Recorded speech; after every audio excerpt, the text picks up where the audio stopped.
This conference will now be recorded. Well, good afternoon and welcome to the Empress of Biz and Sal Acosta, the Duke of Biz. This is JoAnn Forrester. We are doing what we like to do. We are talking business, and we're talking business with a multiple entrepreneur, Robert Grant, aka Omega Red, and he has a number of businesses. And like me, who's never had enough common sense to only have one business, Yeah. uh, the man after my own heart. So we're going to start with your first business and then we'll proceed.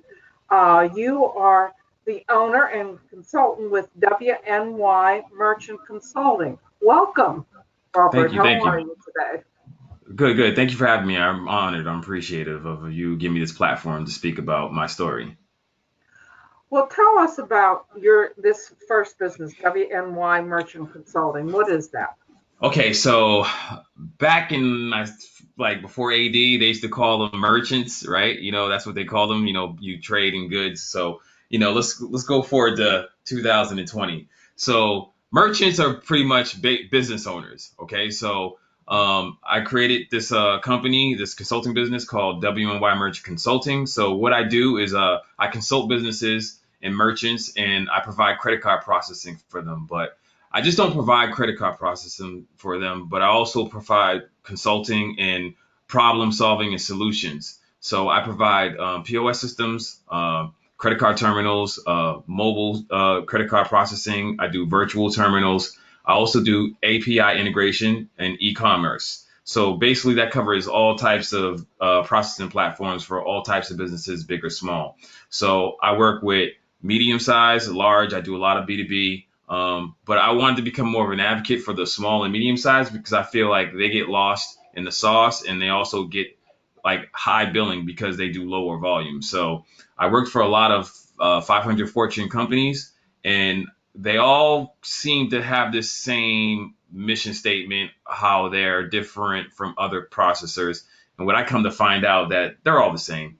So what I want to do is become independent and be an advocate for the small business and medium-sized business and be able to control the pricing and control the fees and be able to keep an eye on what the big processors are doing so I could be an advocate for the merchants. So if I see something, an alert or something goes on, I'll alert these other companies and say, take that fee away because then, there's no reason to have that fee there. So I'm just a champion. I'm a champion and advocate for the small business. So, Robert, let me ask you a question because I know, and we're going to talk about this a little bit later, but you're very technologically savvy. You do a lot of artistic things that include live events. So, can you talk a little bit about you're a really small merchant? Let's say you sell T-shirts or you do barbecues or something, Right. and now even setting the COVID aside, which may be moving us more in this direction, but you go to a place to sell your barbecue, to sell your t-shirts, where it's outdoors, and maybe you don't even have cell phone service. Okay, I'm thinking something like like a Burning Man in the middle of nowhere. It's a one-time activity, or Okay. like an oil field services thing where you go sell them hmm barbecue, and again, these folks are in the middle of nowhere.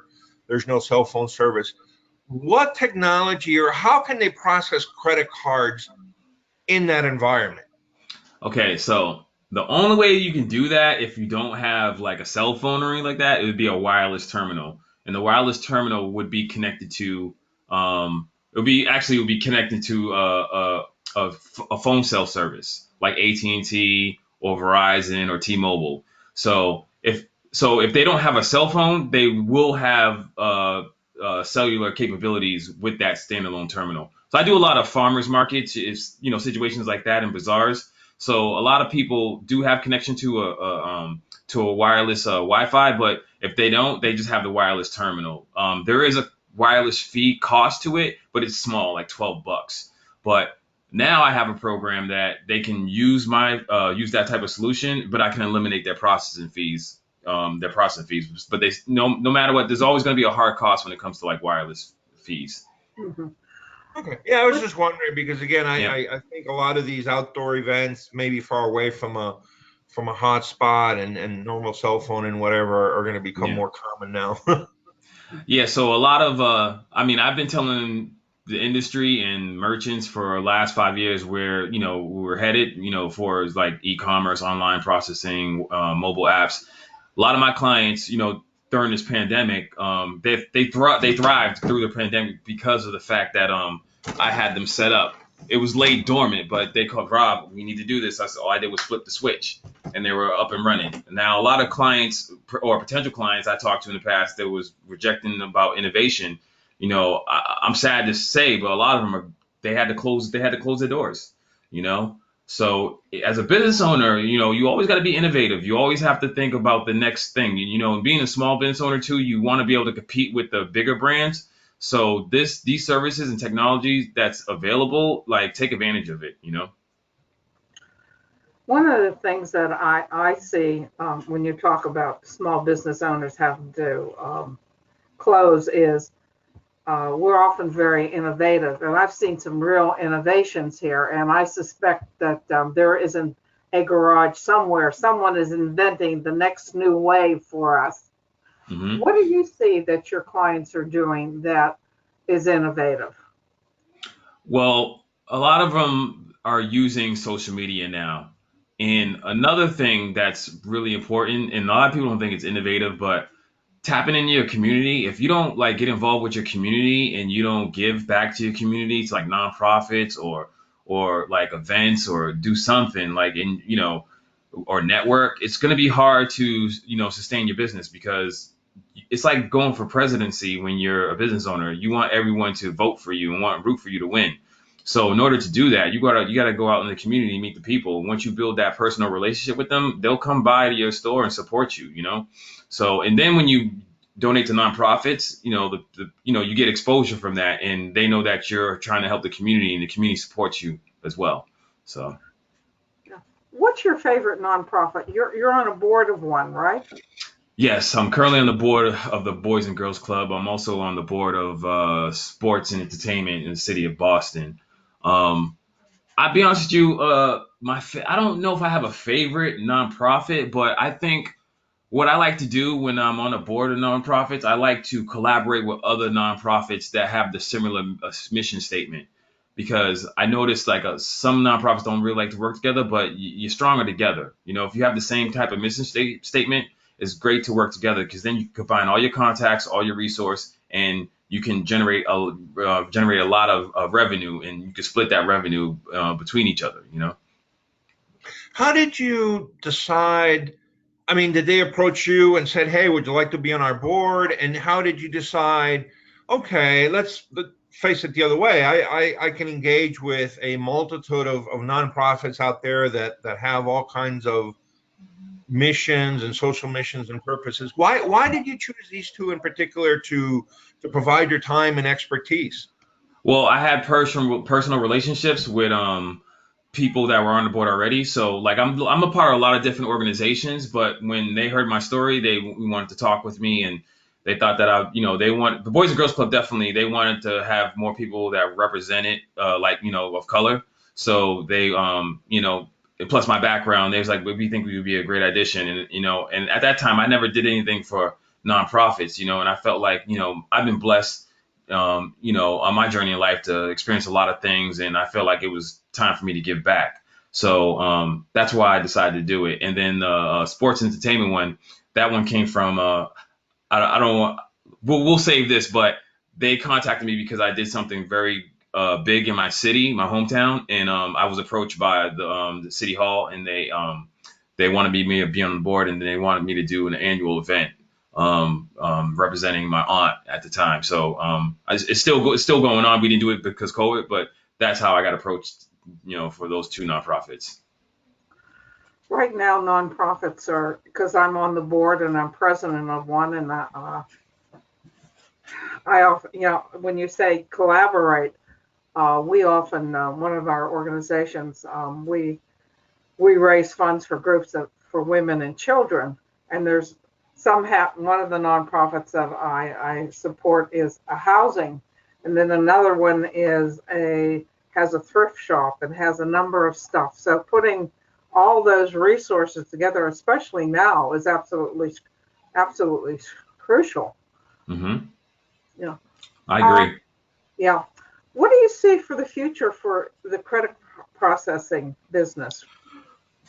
Well, that industry is constantly evolving. So it's just like you just have to stay on top of all the new products and services and innovation.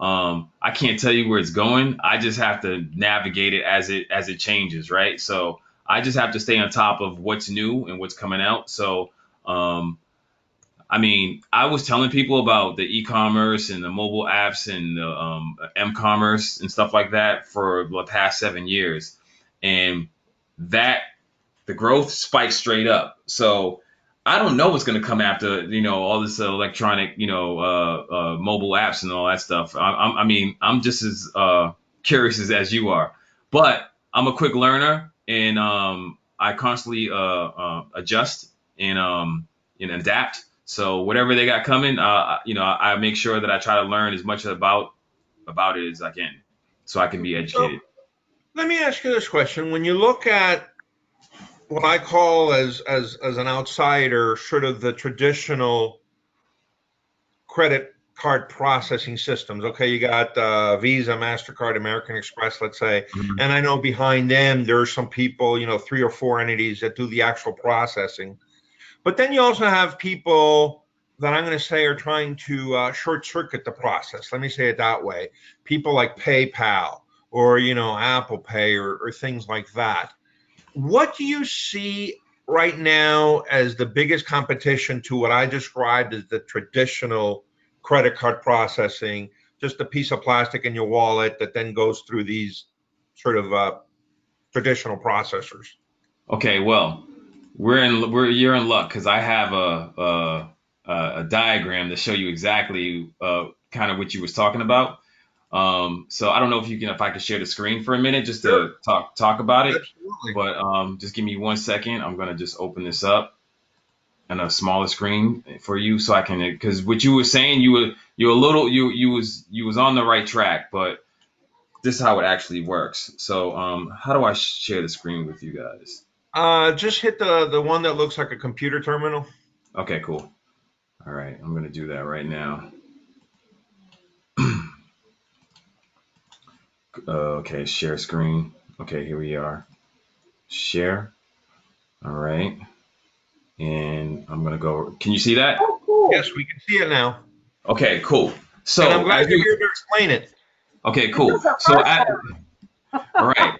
So as you were saying, you have Amex right up here. I don't know if you see my mouse. You have Yes, we Amex, do. Discovery, MasterCard, Visa. Okay. Yep. Those are the actual companies. Those are actual companies. They set the rules and fees, which is called interchange. All right.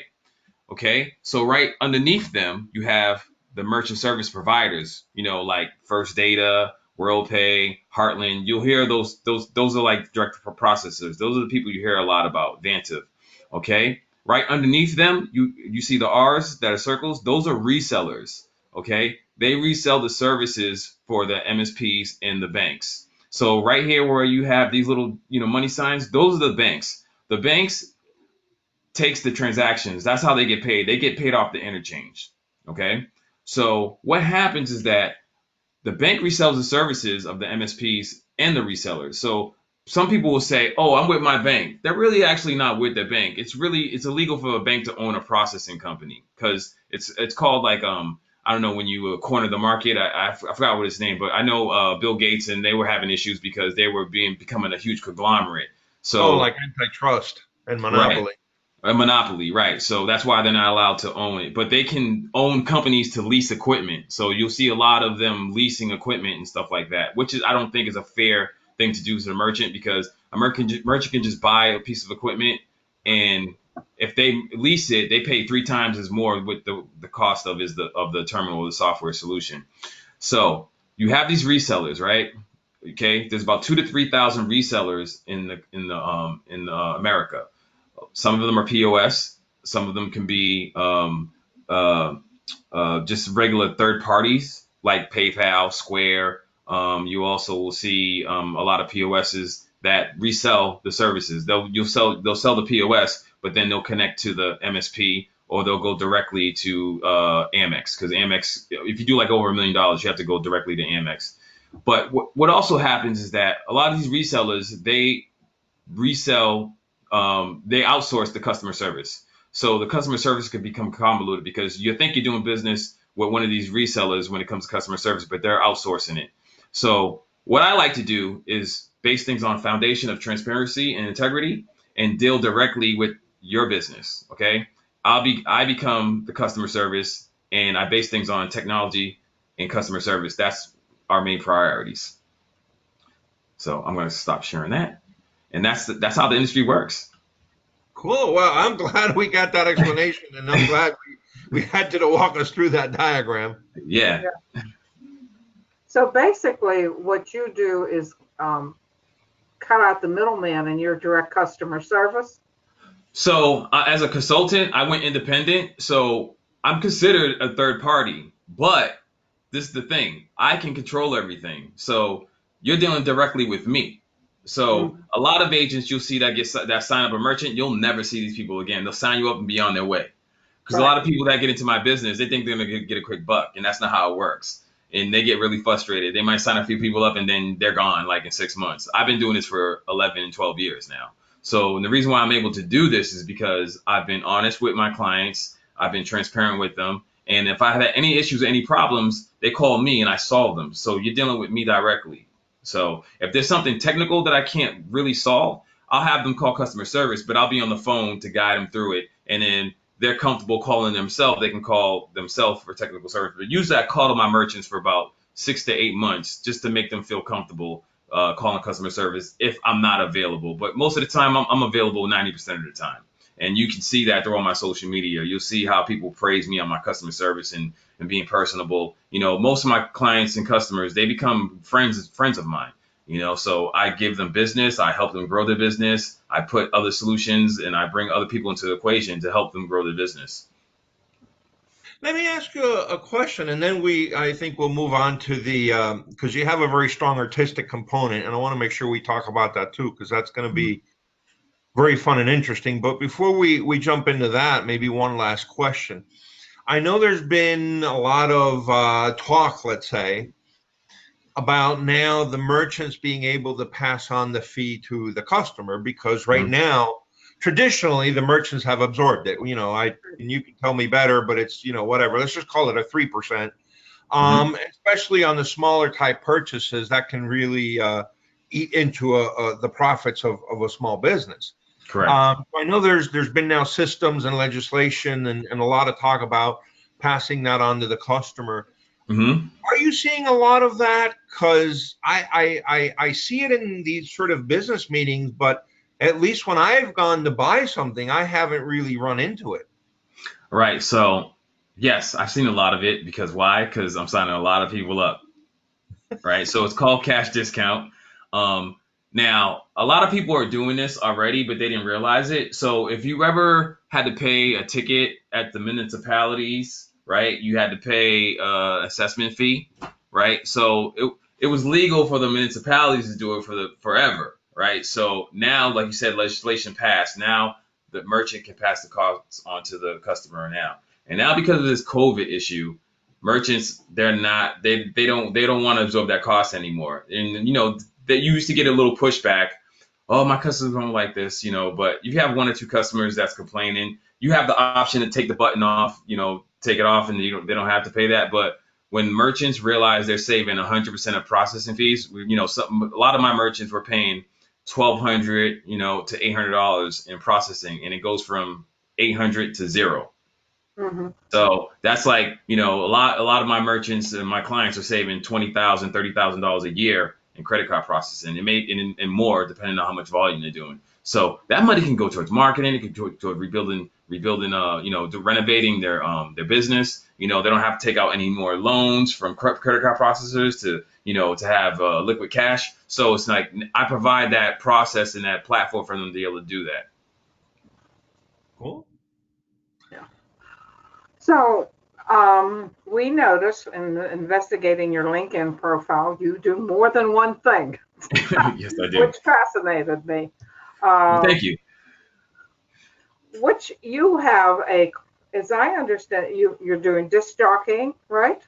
Not disc jockeying, but I'm a producer. I'm a producer. I do a lot of licensing for TV and film, and I'm also an artist as well. And I have my own independent label and my own clothing brand.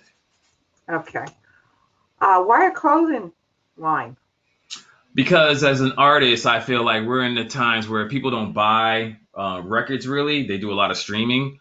So what I understood from learning from my aunt and a lot of other artists that I see, and especially in corporate America, there's a lot of brand ambassadors, right? So when artists used to go on tour, they're sponsored by these huge companies, right? Like Coca-Cola, Pepsi, or Monster or whatever. So this artist has a million followers, right? A million fans, right? So the company would pay the artist $1 million to be a brand ambassador, but they're able to sell their product through that artist's platform, and they're making probably 10 times more what they're paying the artist, for marketing their products to their platform. So as an artist and as a businessman, I understand tangible products, so what I want to do is create a lifestyle brand that, could resonate with anybody from Main Street to Wall Street. So I started Stay Grindin Clothing, and Stay Grindin is just not a label. That's the name of my label as well. But my slogan is it's just not a label or a clothing brand. It's a way of life. Those who crave success, who get up every morning and grind every day to achieve their goals. So that message can resonate with. It's a universal message. Anyone can relate to to that mission statement.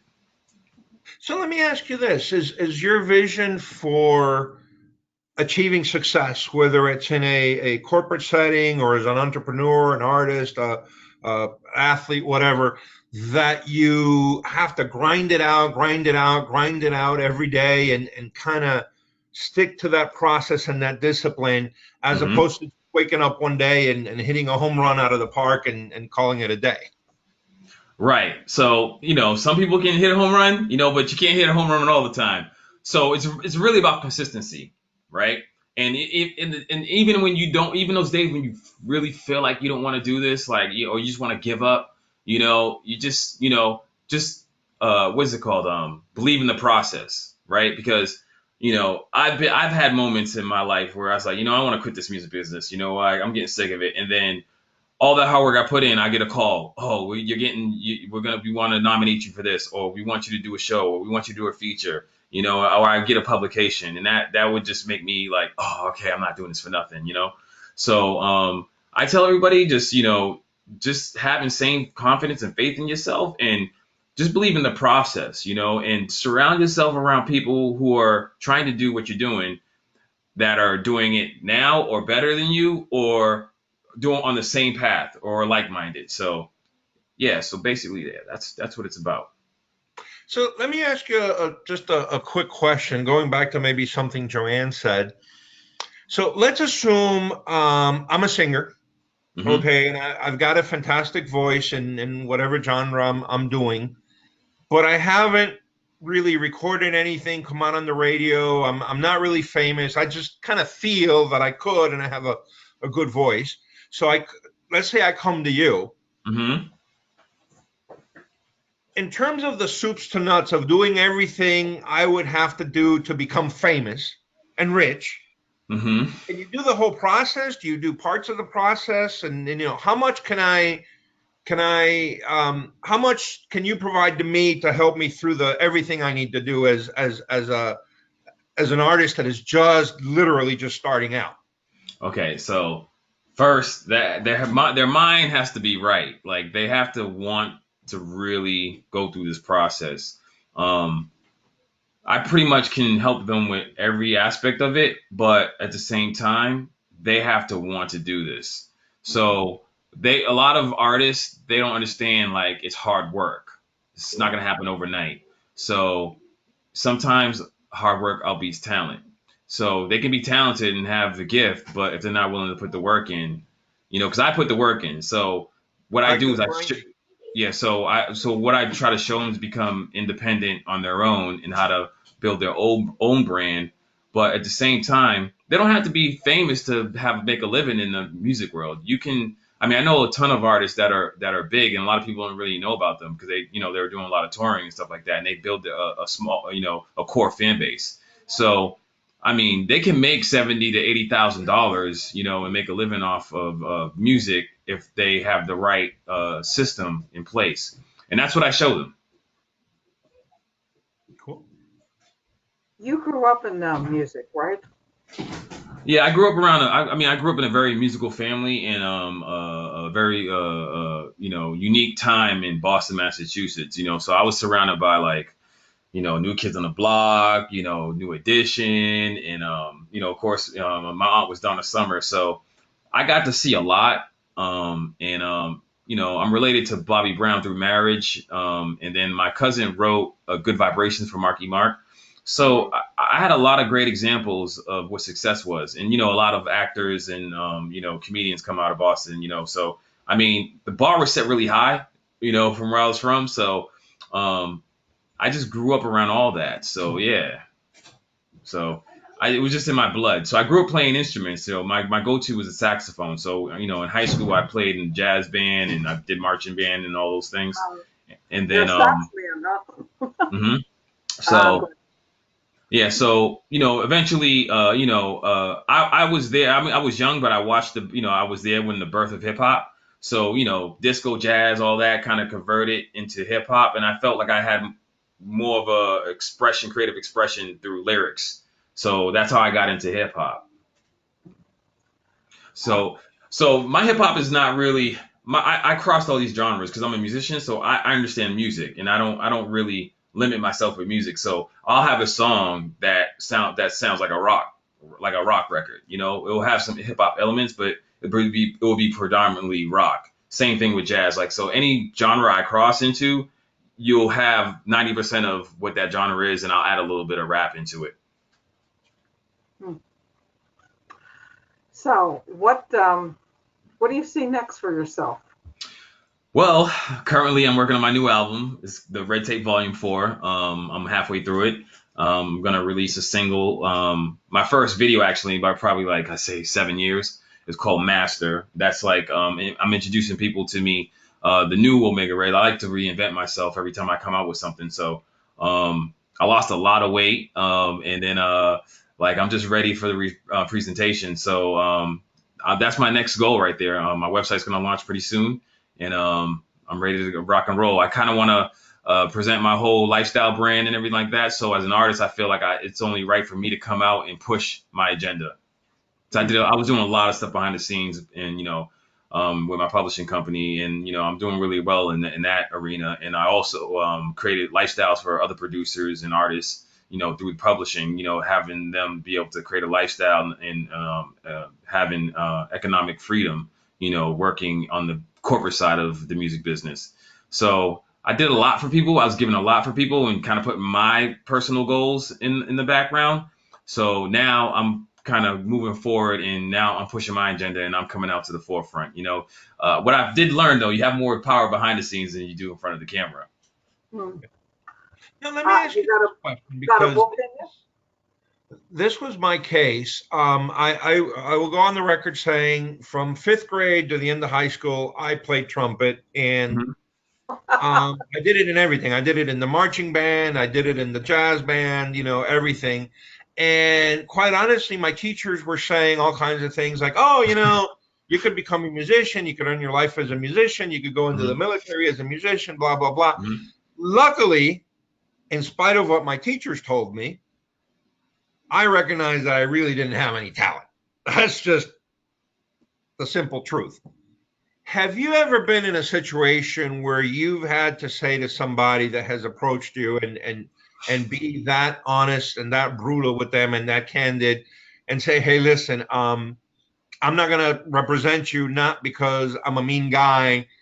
You just honestly don't have the talent.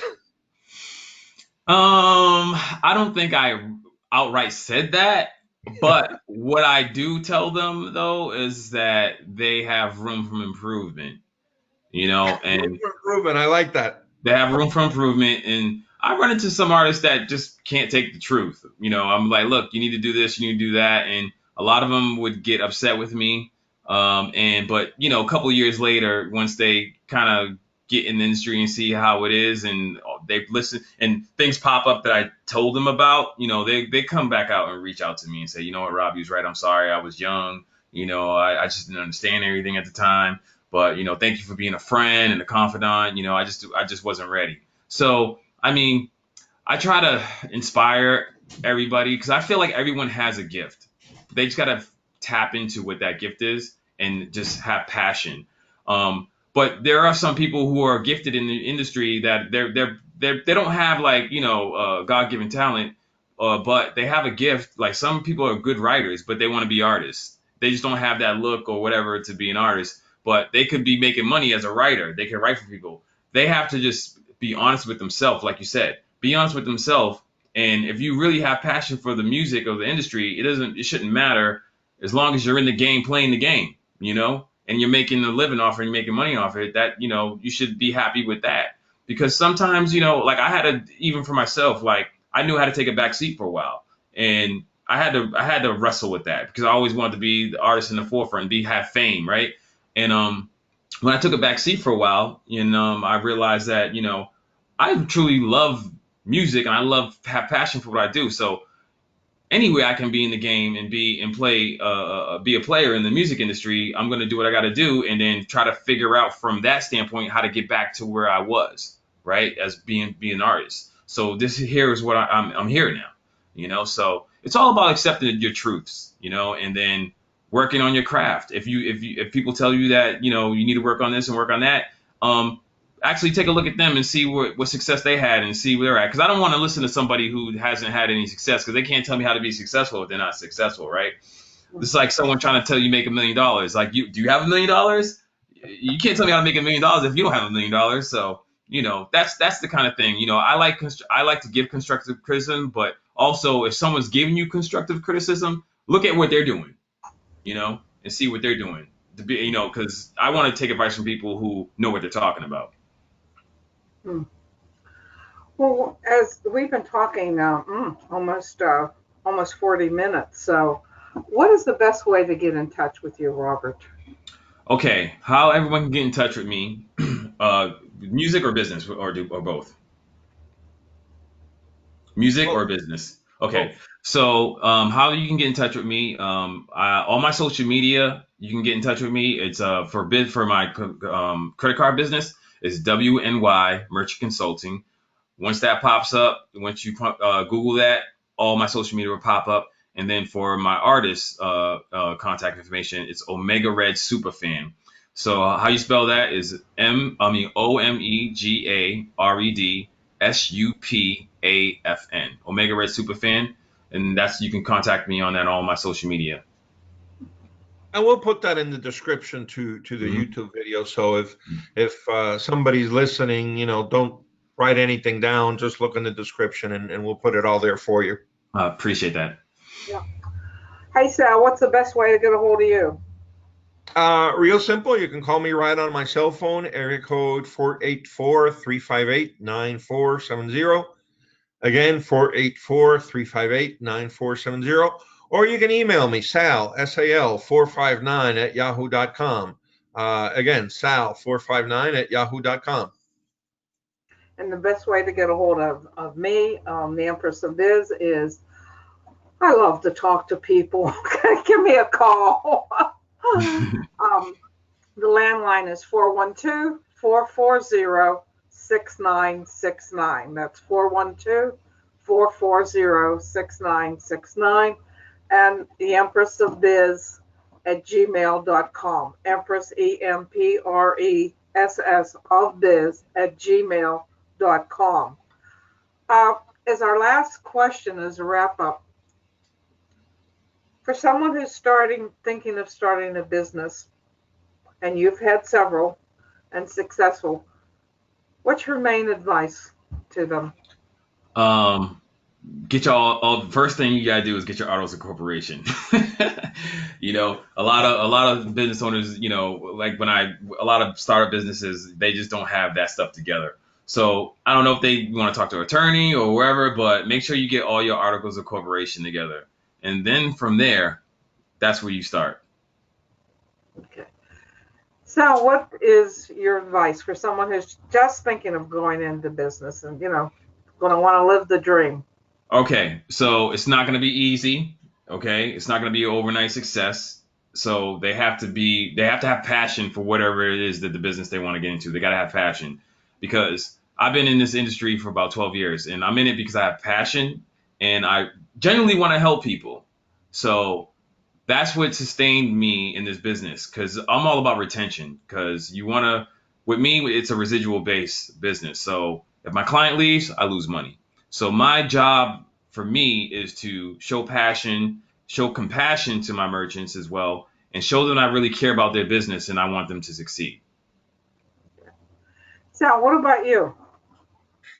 I would say strike a balance, and I'm going to go back to something we were just talking about a second ago and tell a quick story. Sometimes people can rise to a new level because of adversity or because somebody told them they couldn't do something. There was a very famous case in my high school. And of course, you have to remember, this is literally back in the 70s. I don't know how this would play out today, but the guidance counselor basically told the student that he wasn't smart enough to be a doctor. Hmm. And he took that feedback as a challenge and went to college, did his bachelor's, did everything. And I don't even know, 8 or 10 years later, he actually came back to our high school, sat with the guidance counselor and told her exactly, hey, remember you told me I wasn't smart enough to be a doctor? Here you go. Here's my degree from whatever, from a good med school.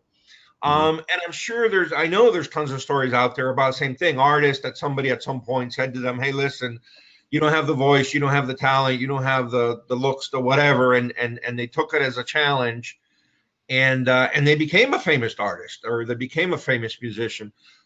But I want to say, balance. If that's what gets you motivated and gets you out of bed is that challenge, go for it.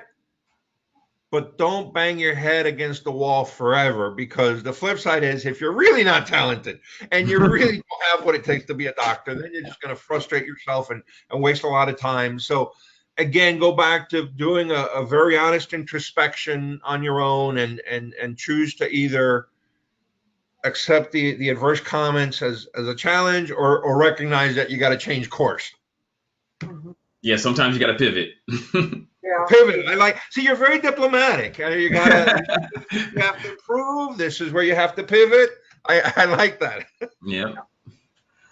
My advice is, because I help people start and run their own businesses, the passion has to be there. I totally agree.